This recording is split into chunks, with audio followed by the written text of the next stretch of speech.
কাছে হযরত আলী শপথ করেছিলেন তার আনুগত্য মেনে নিয়ে, অর্থাৎ আল্লাহের কাছে এবং ইসলামকে সে মেনে চলবে এবং সে কিভাবে তার প্রতি নিজের আনুগত্য যেমন রাখবে, তেমনি আল্লাহের দরবারে পৌঁছানোর জন্য হযরত মুহাম্মদের মাধ্যমেই সে নিজে যেমন পৌঁছাতে চায়, তেমনি অসংখ্য মুরিদ ভক্তবৃন্দ তাদেরকেও পৌঁছানোর জন্য সে চেষ্টা করেছে হযরত আলী।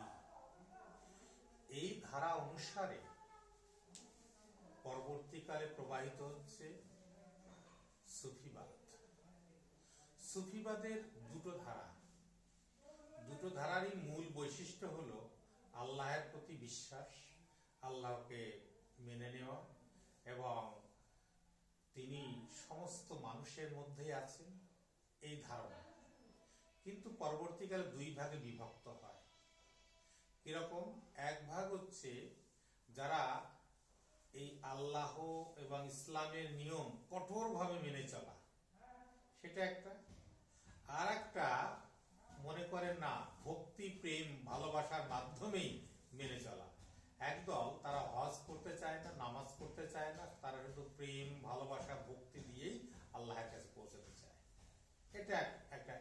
এই যে প্রেম, ভক্তি, ভালোবাসা দিয়ে যারা আল্লাহের কাছে পৌঁছাতে চায়, এরাও কিন্তু আল্লাহের প্রতি আনুগত্য আছে, কিন্তু এরা কঠিন বা একেবারে কঠোরতা অবলম্বন করে নয়। তারা মনে করে প্রেম, ভক্তি, ভালোবাসা যদি মানুষের মধ্যে দেয়া যায়, সমস্ত মানুষের মধ্যে আল্লাহ আছে, সমস্ত মানুষের মধ্যে একই সেই পরম শক্তি, তাহলে সেই পরম শক্তি যদি জীবাত্মা হয়, এই জীবাত্মার সঙ্গে পরমাত্মার মিলন হচ্ছে সুফিবাদের মূল কথা। এই বিশ্বে যত জীব আছে, সমস্ত জীবের সাথে আল্লাহের সংযোগ যদি তৈরি হয়, সেই সংযোগ কিভাবে তৈরি হবে? বলছে কঠিন সাধনা দিয়ে হবে না, সেটা হবে ভালোবাসা, প্রেম, গান, এসব। মানুষকে ভালোবাসো, মানুষের পাশে দাঁড়াও, তাকে ভালোবাসা দিয়েই যদি তুমি তাকে কাছে পাও, তাহলে আল্লাহের দরবারে পৌঁছাতে পারবে।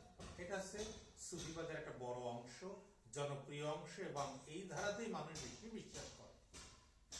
আর এক দল আছে, না, আল্লাহের নামাজ, হজ অক্ষরে অক্ষরে পালন করে চলবো, আল্লাহকে সবকিছু মনে করব এবং কঠিন ব্রতভাবে নিয়ম মেনে চলা, সেটা একদল আছে। তাদের সংখ্যাটা কম। আবার এই যে দুই দলেরই কিন্তু আনুগত্য, কিন্তু আল্লাহের প্রতি আনুগত্য ইসলামের প্রতি। ইসলামের বাইরে কেউ যাচ্ছে না, প্রতিবাদ করে বেরিয়েও যাচ্ছে না, আবার কেউ ইসলাম বিরোধিতাও করছে। গেল। গবেষকগণ, কিছু কিছু পণ্ডিত গবেষক, তারা মনে করেন এই যে ইসলামী যে সুফিবাদ, এটা এসেছে বৌদ্ধ সন্ন্যাসীদের জীবন যাত্রাকে অনুধাবন করে, এবং বৌদ্ধ সন্ন্যাসীরা সর্বমানবের প্রীতি, সর্বমানবের জন্য তাদের জীবন উৎসর্গ করে দেওয়া, মানুষে মানুষে ভেদাভেদ দূর করে দেওয়া, মানুষে মানুষে প্রেম দিয়ে তাকে বুকে টেনে নেওয়া বৌদ্ধ সন্ন্যাসীদের যে কাজ ছিল প্রাচীনকালে। যে যেখানে অস্পৃশ্য জাতিভেদ, ধর্মভেদ এবং মানুষের যে কঠোর সমাজের যে বিধানগুলো, তার দ্বারা মানুষ অত্যাচারিত হতো, মানুষ একঘরে হয়ে পড়ে থাকতো, সমাজচ্যুত হয়ে পড়ে থাকতো, তাদেরকে সমস্ত বাধা বিঘ্ন দূর করে বৌদ্ধ সন্ন্যাসী তার প্রেম দিয়ে সমস্ত মানুষের মধ্যে মানবতা প্রবেশ করিয়ে সব মানুষকে বুকে টেনে নিয়ে প্রেম দান করা। সেই প্রেমটা কি? অহিংসা। সেই প্রেমটা কি? সমান সাম্যবাদের দৃষ্টি দিয়ে দেখা। এই যে সাম্যবাদের দৃষ্টি এবং প্রেম বৌদ্ধ সন্ন্যাসীরা দেখতেন, সেটার একটা প্রভাব এই সুফিবাদের মধ্যে রয়েছে, বড় রকমের প্রভাব। আবার আর একদল মনে করেন যে পারস্যে যে খোরাসান এলাকাতে, সেখানে পারসিক ধর্মের যে উদারপন্থী যারা, তখন ইসলাম প্রবেশ করেনি পারস্যে, তখন রয়েছে পারসিক ধর্মের একটা উদারপন্থা তৈরি হয়েছিল।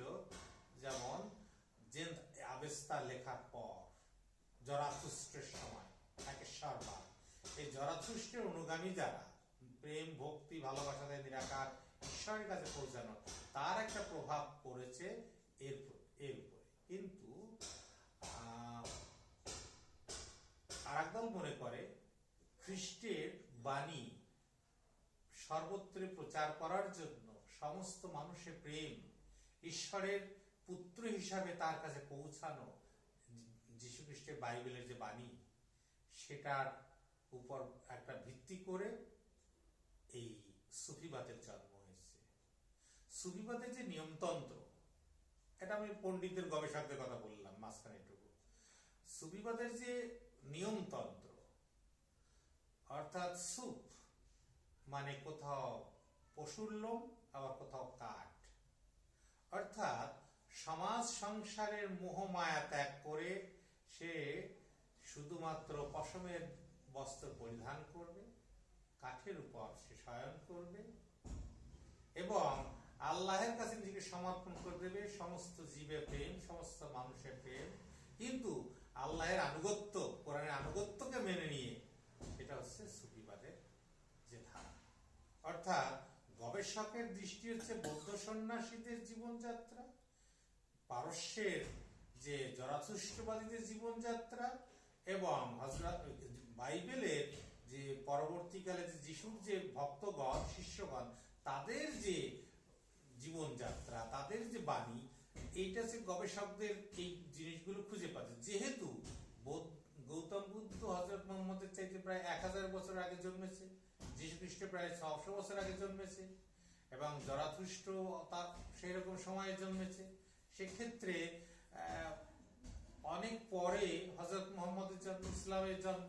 সেই জন্য এই প্রভাবটা যে থাকতে পারে, এটাকে একটু কেউ কেউ মনে করছেন অবশ্যই থাকতে পারে, কিন্তু আমরা সেটাকে জোর দিয়ে এই জন্য বলছি না।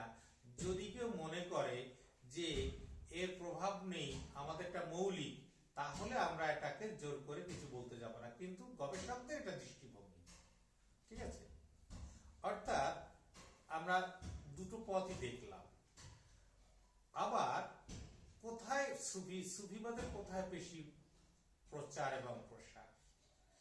ইসলামের চারিদিকে যখন রাজ্য জয় করার লক্ষ্যে তারা একের পর এক রাজ্য জয় করে চলেছে, ধর্ম প্রচার করে চলেছে, গাজী বা ধর্মযোদ্ধা যারা, তারা যুদ্ধ করে ধর্ম প্রচার করে চলেছে। সেখানে যুদ্ধ করে ধর্ম প্রচার করা মানে হিংসার জায়গা থাকে, সেই হিংসা রক্তপাত থাকে, সেই রক্তপাতে হিংসাতে মানুষের বিরূপ মনোভাব থাকতে পারে। সেই বিরূপ মনোভাব এবং বিরোধিতা মনোভাব যেন দূর করার জন্য শান্তি, সুন্দর, মৈত্রী, সাম্য, এই চিন্তা চেতনার নিয়ে সুফিগণ তারা ইসলামের প্রেম ভালোবাসার দিকটা প্রচার করেছে। প্রেম ভালোবাসা ভক্তির দিকটা, অর্থাৎ হিংসা এবং রক্তপাতই শেষ কথা নয়, প্রেম ভালোবাসা দিয়েই ইসলাম যাওয়া যায়, আল্লাহর কাছে যাওয়া যায়, এটা হচ্ছে। এবং ভারতবর্ষে বলা যায় এইরকম সুফি মঈনুদ্দিন চিশতি, যিনি আজমের শরীফ তৈরি করেছেন, এছাড়া সৈয়দ সত্যপীর, যার ব্যান্ডেলের আগে যে সত্যগ্রাম তার কবর আছে, সত্যপীরের অনেক পাঁচালি আছে। অর্থাৎ সুফিদের এই সুফি হচ্ছে গুরুবাদ, অর্থাৎ এই গুরু, সুফি গুরুদের বলা হয় পীর, আর তাদের শিষ্যদের বলা হয় মুরিদ। অর্থাৎ শিষ্যরা গুরুর মাধ্যমে আল্লাহর কাছে পৌঁছাবে। গুরু যেন আল্লাহর কাছে পৌঁছানোর পথ খুলে দেয়, জ্ঞানের আলো পৌঁছে দেয়, জ্ঞানের আলো আলোকিত হয়ে মানুষের প্রেমে, মানুষকে ভালোবেসে সে তখন সমস্ত মানুষের মধ্যে আল্লাহকে অনুভব করে এবং ভক্তি, প্রেম, ভালোবাসা দিয়েই আল্লাহর কাছে পৌঁছাতে পারে। এইটুকু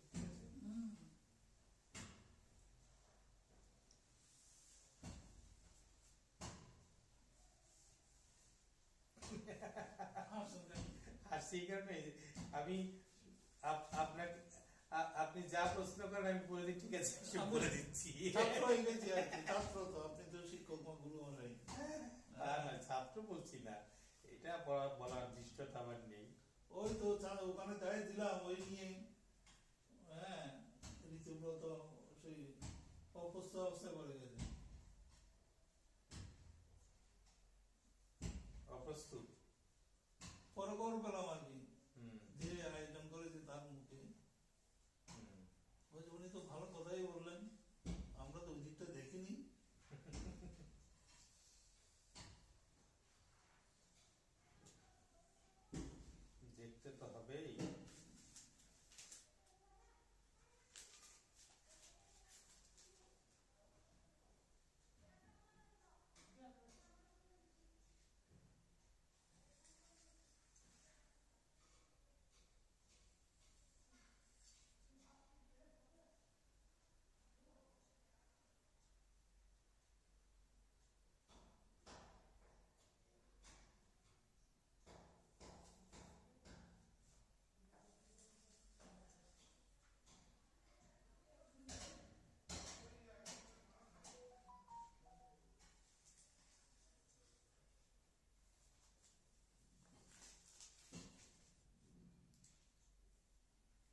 পাবেন খুঁজে, এই যে ভয়েস রেকর্ডার, এখানে গেলে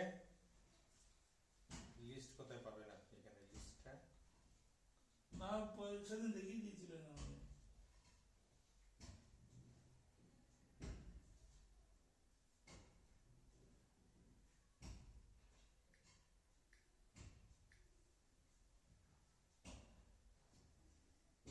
এই যে ভিউ রেকর্ডিং, এখানে নাম লিখে দিন, নাম কি লিখে দিতে হবে? এই দেখুন বঙ্গজীবন রবীন্দ্রনাথ, তার উপরে আছে এটা। হুম, খুলতে হবে কি করে? প্রথমে এখানে এখানে সার্চ করার জায়গায় এসে গেল রেকর্ডিং। হ্যাঁ,